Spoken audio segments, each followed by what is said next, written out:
Hi, I'm going to be looking at chapter 20 of Genesis, which is all about Abraham and King Abimelech. And that's like a really interesting story because Abimelech is innocent the whole way through the story, and yet God comes to him in a dream and tells him he is to die because he's taken someone else's wife. Now the rest of the chapter reveals how Abraham pretended not to be married to Sarah because he wanted to protect his own life and he was scared of being killed.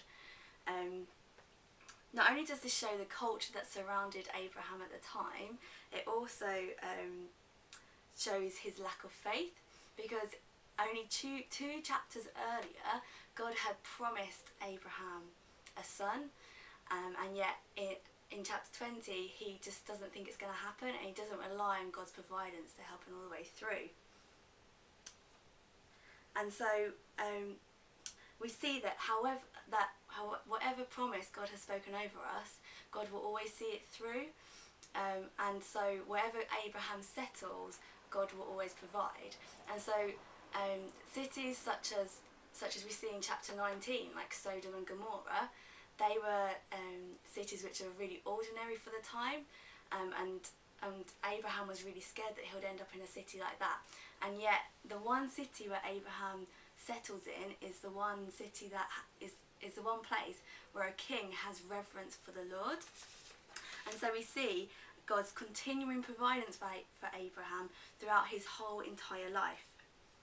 The end of chapter 20, where Abraham prays for King Abimelech, is really powerful, as it reinforces the call that God has placed upon Abraham's life.